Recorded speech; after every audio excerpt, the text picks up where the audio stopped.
नमस्कार, मैं आपके साथ दिव्या पांडे और आप देख रहे हैं इंडिया वॉइस। जाति ना पूछो साधु की कहता है पुराना गीत, लेकिन इटावा में जो हुआ है उसने तो इस कहावत को ही चुनौती दे दी है। यहाँ कथाकांड ने जनमानस को झकझोर दिया है और साथ ही जन राजनीतिक गलियारों में तूफान मचा दिया है। यादव बनाम ब्राह्मण हो गया है, सियासत की जंग अब खुलकर सामने है। इस मामले में अखिलेश यादव ने कड़ा पलटवार किया है, तो वहीं तेजस्वी यादव ने भी तीखे हमले बोले हैं। कहा है कि बिहार में ऐसा हुआ तो छोड़ेंगे नहीं। तो वहीं योगी आदित्यनाथ ने अपनी सियासी तलवार चलाकर इस पूरे मुद्दे को और गरबा दिया है। यह केवल एक कांड नहीं बल्कि जाति और सत्ता जंग का सबसे बड़ा अखाड़ा बन चुका है। सवाल उठ रहे हैं, क्या सच में राजनीतिक जाति के नाम पर इस तरह के खेल खेलने वाले जो राजनीतिक लोग हैं उनकी मंशा है क्या? सच से दूर रहेगी या पर्दा इससे उठेगा? तो आपको बताते हैं कि पूरा मामला आखिर है क्या। इटावा में कथावाचक मुकुट एक ब्राह्मण परिवार में कथा करने के लिए गए थे। बाद में कथावाचक और उनके सहयोगियों पर आयोजक की पत्नी ने गंभीर आरोप लगाए हैं। यहां तक कहा गया है कि उन्हें गलत तरीके से छूने की कोशिश हुई है। तो वहीं इन आरोपों के आधार पर ही कथावाचक और उनके सहयोगियों की दूसरे लोगों ने पिटाई कर दी है, तो वहीं चोटी भी काटी और सिर मुंडवा दिया है।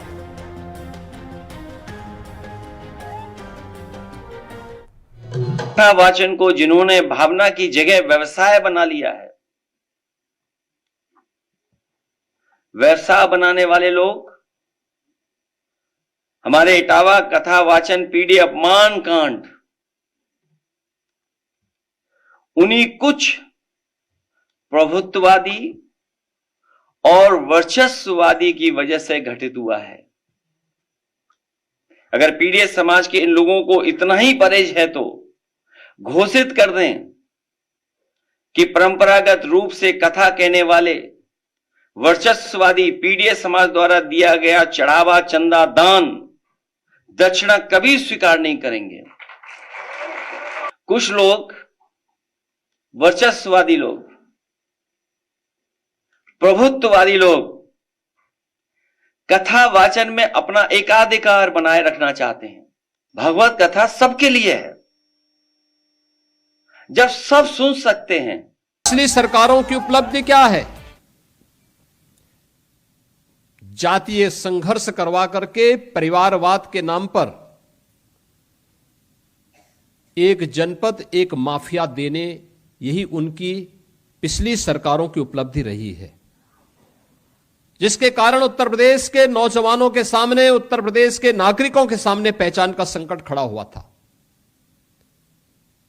और आज उत्तर प्रदेश की विरासत पर गौरव की अनुभूति करने के लिए पहचान के संकट से डबल इंजन की सरकार ने आपको उभार करके वन डिस्ट्रिक्ट वन प्रोडक्ट दे करके उत्तर प्रदेश को उसकी विरासत से जोड़ने का काम किया है, जो उत्तर प्रदेश को एक नई पहचान दे रहा है, करोड़ों नौजवानों के लिए रोजगार के नए अवसर सृजित कर रहा है।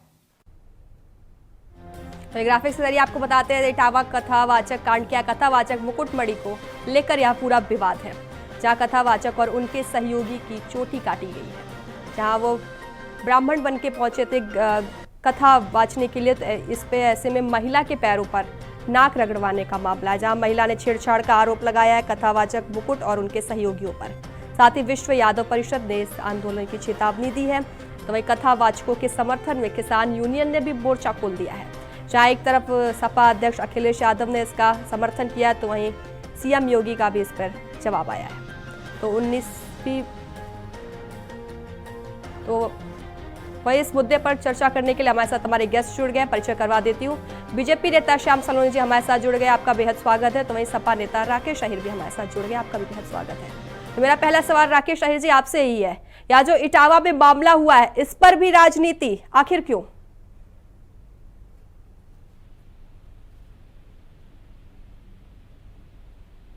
राकेश अहिर जी, क्या आपको मेरी आवाज आ रही है?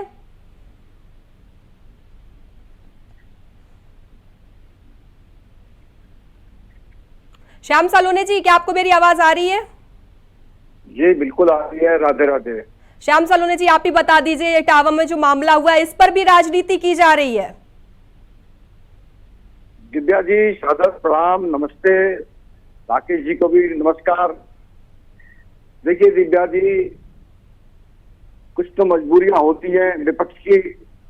जब किसी नेता का व्यवसाय छिन जाता है, राजनीति से लगभग विमुख हो जाते हैं, देश की प्रदेश की जनता जब उनके यहाँ आना जाना बंद कर देती है, तो वो नेता फिर क्या करेगा? वो अपने पुराने डरे पर आता है। जिस तरीके का उनका चाल चलन रहता है वही आज अखिलेश यादव जी कर रहे हैं।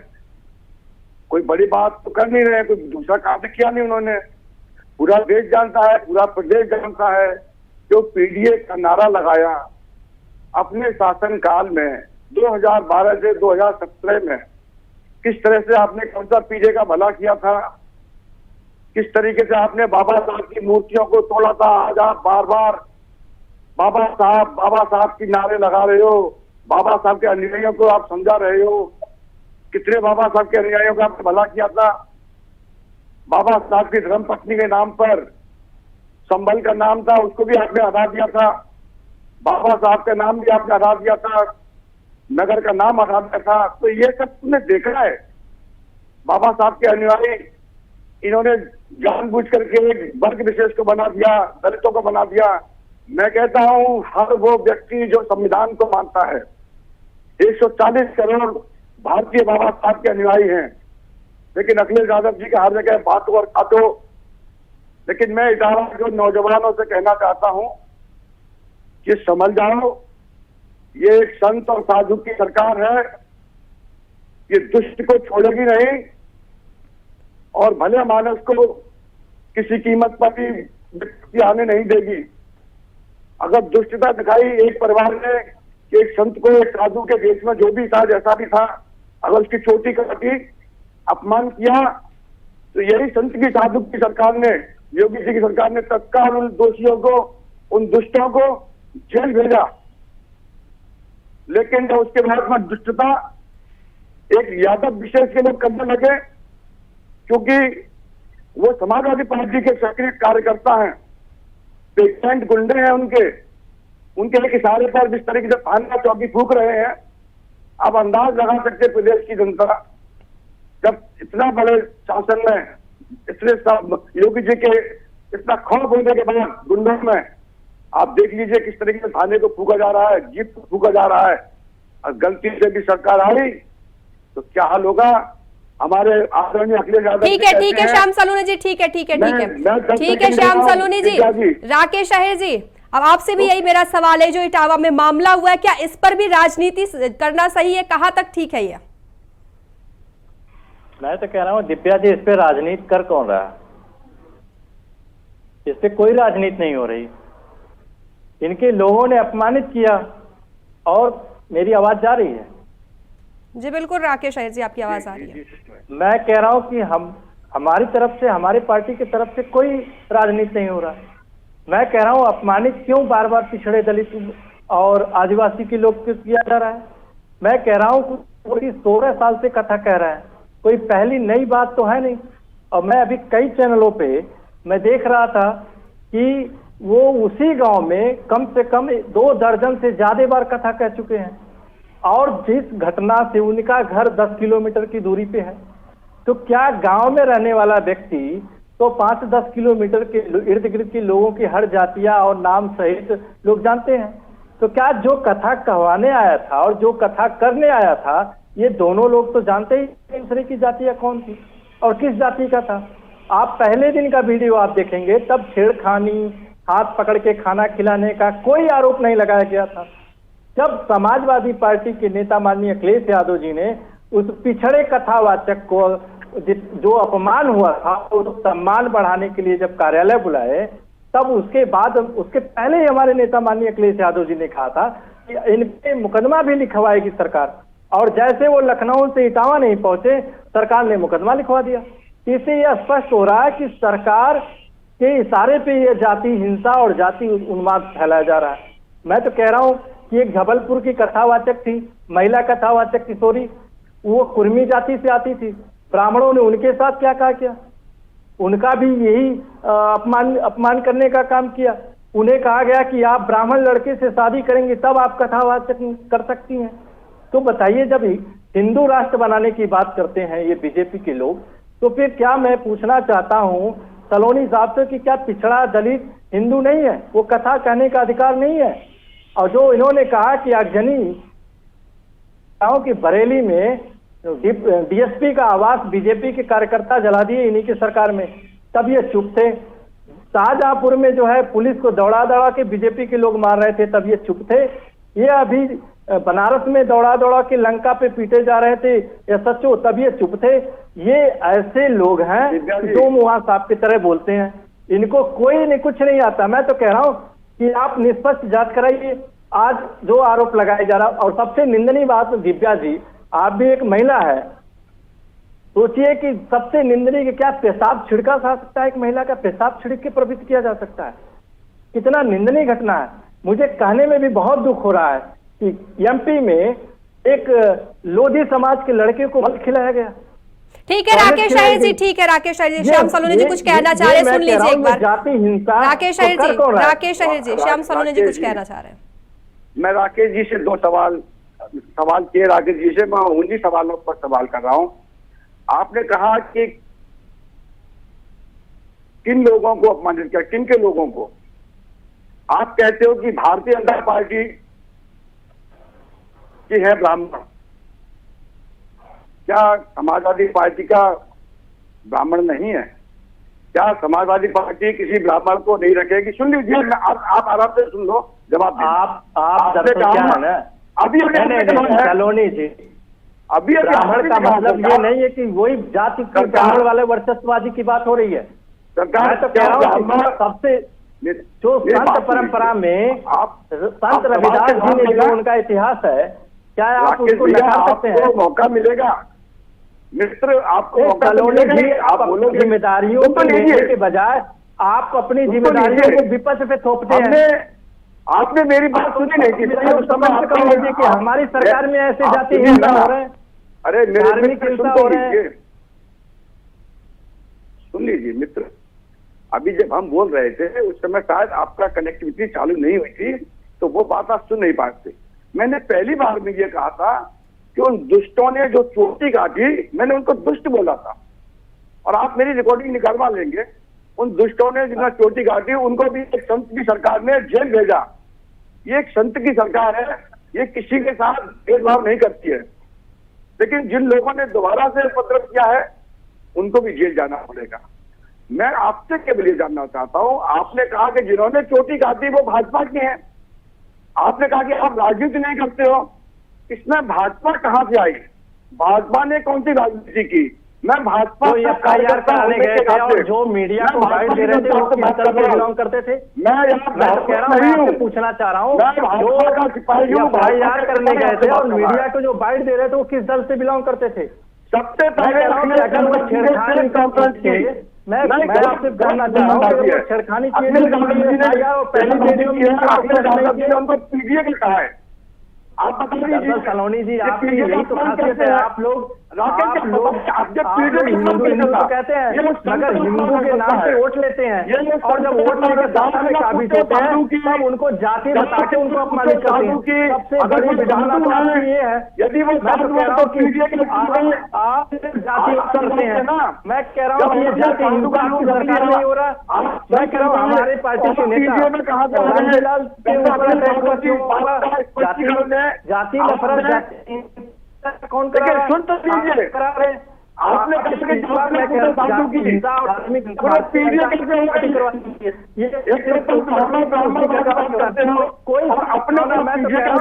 आप इतने संत भावना की बहुत ऐसी है तो कुंभ में जितने हमारे हिंदू सनातनी लोग मरे उनकी आप क्यों नहीं दिए? किसी को 5 लाख रुपए दिए, किसी को आप 20 लाख रुपया नहीं दिए। लगातार हाईकोर्ट और कोर्ट में सरकार मिलने के बाद आप धार्मिक बात कम करें, क्योंकि आपका जो मुखौटा है देश की जनता जान चुकी है कि आप कितने बड़े धर्म के धर्माचार्य हैं। चलिए ठीक है, चलिए ठीक है राकेश अहिर जी, ठीक है राकेश अहिर जी, ठीक है। श्याम सलोनी जी, श्याम सलोनी जी, श्याम सलोनी जी, पहले मेरा सवाल सुनिए। राकेश अहिर जी आपके पास आऊंगी। श्याम सलोनी जी, क्या दलित और पिछड़ा होना अपराध हो चुका है उत्तर प्रदेश में? समाजवादी पार्टी इस बात का जिक्र कर रही है। अब ये समाजवादी पार्टी के लिए अपराध है? समाजवादी पार्टी की सरकार थी तो समाजवादी पार्टी ने किस तरीके से भेदभाव किया था? यदि भेदभाव नहीं किया होता तो बाबा साहब की धर्मपत्नी उनके नाम पर संभल का नाम था, मीराबाई के नाम क्यों हटाया? बाबा साहब के नाम को क्यों आपने हटाया? आप बताइए, भारतीय जनता पार्टी ने अपने भेदभाव किया हो। दिव्या जी ने बहुत अच्छे सवाल किए। आप ये बताइए कि क्या पिछड़ा दलित कथा कर सकता है, करा सकता है कि नहीं करा सकता? किसी के साथ भाजपा नहीं करती है। आपकी जनता पार्टी पिछड़ा दलित अगर धर्म के कहने के योग्य नहीं है, हमारे क्या पिछड़ा दलित केवल चंदा देने की योग्यता है उनके होंगे? हम तो पिछड़ा दलित में है, विश्वास करते हैं। मैं कह रहा हूँ जो एमपी में घटना हो, चाहे उत्तर प्रदेश में घटना हो, चाहे बिहार में घटना हो, हर जगह पिछड़ा दलित के साथ ही क्यों अपमानजनक घटना होती है? मैं कह रहा हूँ क्या एक महिला का एक पेशा जो है पवित्र किया जा सकता है? नहीं है। हम विश्व गुरु बनने जा रहे हैं। ये हमारा चैनल पे जो हम लोग बोल रहे हैं और देख रहा है, दुनिया देख रही है, काम में अपमान करना। श्याम सलोनी जी दरअसल आपकी बीमारी है बोलने की, आप लोग अपने यहाँ से अपनी नहीं किया।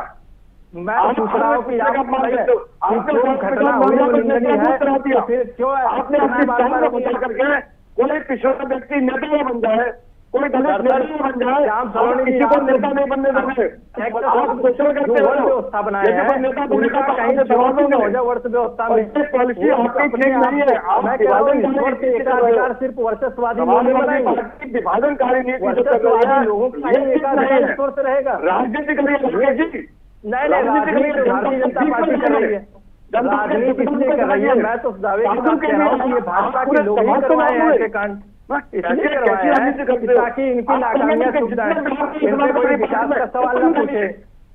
ये सवाल से बचने के लिए आप बीच में घटना कराते हैं और इसीलिए आप लोग कराते हैं घटना, और घटना इसलिए भी कराते हैं कि ताकि पिछड़ा इसमें अपमानित होता रहे और उसका एहसास भी होता रहे कि हम हिंदू नहीं है, हम चाहते हो। और इसीलिए ठीक है श्याम सलोनी जी, ठीक है श्याम सलोनी जी, ठीक है श्याम सलोनी जी, आपके पास आऊंगी। राकेश अहिर जी, मेरा आपसे सवाल है, आयोजक की पत्नी ने कथावाचक पर गलत तरीके से छूने का आरोप भी लगाया, इस पर क्या प्रतिक्रिया रहेगी आपकी? नहीं, मैं बहुत अच्छा आप सवाल कर रहे हो, बहुत अच्छा, मगर श्याम सलोनी जी को जरा श्याम सलोनी जी आपके पास आऊंगी, श्याम सलोनी जी आपके पास आऊंगी, एक बार सुन तो लीजिए राकेश जी को, बोलिए।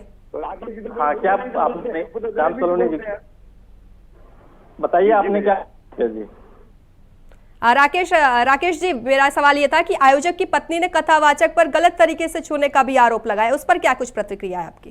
देखिए, मैं कह रहा हूँ दिव्या जी, अगर गलत तरीके से छूने का, मैं पहला वीडियो जो देखा था उस पर ढोल बजाने वाले का भी नाम ले लिए थे, उसने मेरा हाथ भी पकड़ लिया, और जब घटना आई कि ढोल बजाने वाला व्यक्ति को है सलाह देने लगी कि मेरे हाथ पकड़ के मुझे कहीं खाना खिला। राकेश अहिर जी फोन आप अपने पास कान के पास लगा लीजिए। ये 16 साल से कथा कह रहा है और तमाम, मैं कह रहा हूं कि अगर ये छेड़छाड़ की घटना होती तो ये पहले दिन ही स्पष्ट हो जाती। ये घटना जब वो दिल्ली लखनऊ आने के बाद और उनका जब माननीय अखिलेश यादव जी ने सम्मान और आवाज उठाई उनकी इस घटना की निंदा पे, तब उसके बाद ये छेड़छाड़ी का क्यों आरोप लगा रहे हैं? और कोई कथावाचक व्यक्ति जो ढोल बजाने वाला जिसमें दिखाई नहीं आंखों से दे रहा है दोनों, वो आपके हाथ पकड़ लेंगे, वो आपके साथ कैसे छेड़छाड़ कर लेंगे?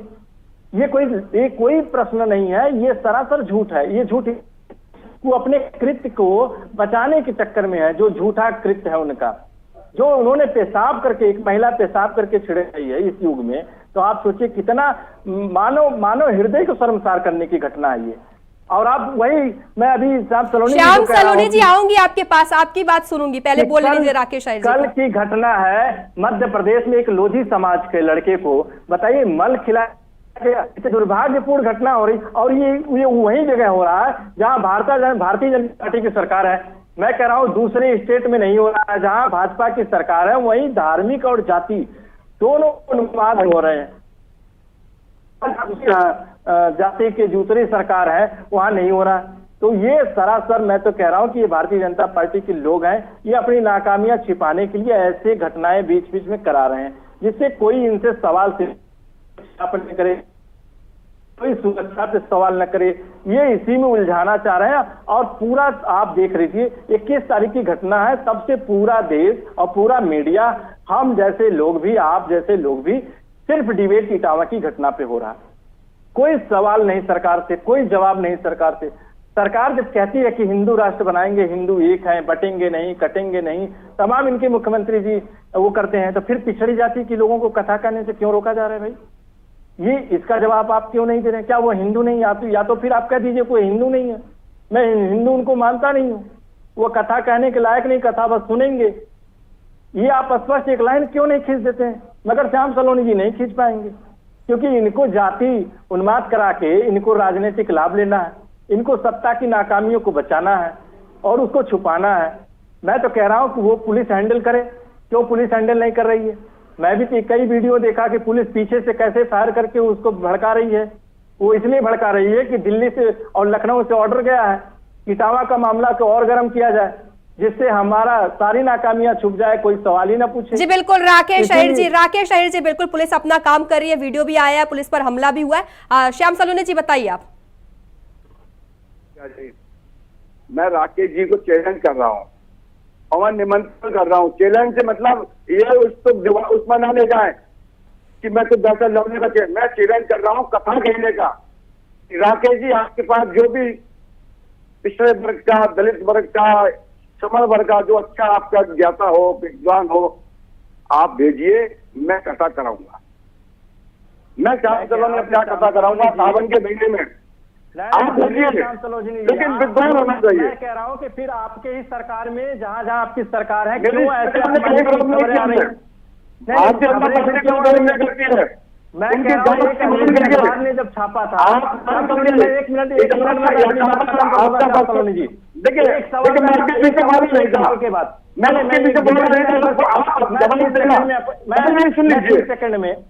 30 सेकंड में मैं अपनी बात को खत्म कर दूंगा। एक अंग्रेजी अखबार के खुलासा से जब देश के राष्ट्रपति को अपमानित उड़ीसा के मंदिर में होना पड़ा, तो सोचिए आप वहां चैलेंज करने नहीं गए। वहां चैलेंज कर दिए होते तो मुझे पता चलता कि चलिए आप अपने ही राष्ट्रपति, जिसको आप राष्ट्रपति, दलित राष्ट्रपति करके आप वोट मांगते हैं चुनाव में, उनके सम्मान में आप खड़े नहीं हो पाए। ये तो एक अंग्रेजी अखबार ने छापा, तब जाके पूरा देश जाना कि हमारे दलित राष्ट्रपति को अपमानित करना पड़ता है और देश का प्रथम नागरिक होता है सलोनी साहब, आपको शायद जानकारी होगा। तो आप नहीं खड़ा, तब चैलेंज नहीं। ठीक है राकेश अहिर जी, सुन तो लीजिए श्याम सलोनी जी को, बताइए। राकेश जी हो गया, अब तो नहीं बोलेंगे बीच में? नहीं, आप बोलिए। आप मुझे ये बोल दीजिए, मुझे केवल ये प्रूफ दे दीजिए कि जिन लोगों ने उस कथावाचक का अपमान किया वो भाजपा के, अपने कैसे कहते कि भाजपा के लोग हैं। नंबर 1 बात। नंबर 2, अखिलेश जी ने कहा वर्चस्ववादी लोग, इटावा में वर्चस्व यादवों का है, तो यादवों के सामने वह चाहे ब्राह्मण हो, चाहे कोई दलित हो, चाहे कोई लोधी हो, बोल नहीं सकता है। ये इटावा का वर्चस्व यादवों का। तो वर्चस्ववादी कौन है वहां पर? यादव। और उन्होंने काट के महिला के पेशाब छिड़कते हैं, उन्होंने कल दिखा दिया महिला का पेशाब छिड़क के उसको, अगर वो यादव वर्चस्व फैला के इस देश में ये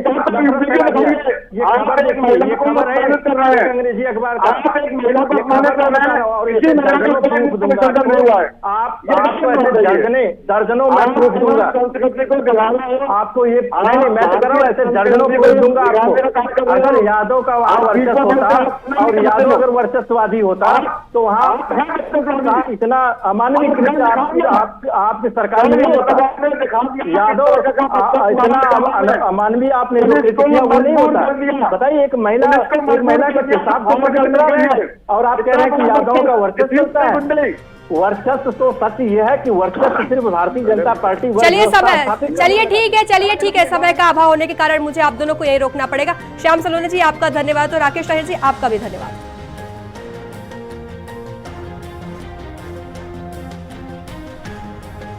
तो आपको बता दें, कथावाचकों के समर्थन में किसान यूनियन ने अब मोर्चा खोल दिया है, तो वहीं जाति ना पूछो साधु के, तो आपको बता दें फिलहाल यह आरोप और प्रत्यारोप का सिलसिला तो जारी रहेगा। अब यह देखना बेहद दिलचस्प होगा कि इटावा मामले में राजनीति क्या और रंग दिखाई। तो फिलहाल के लिए बस इतना ही। बने रहे इंडिया वॉइस के साथ। नमस्कार।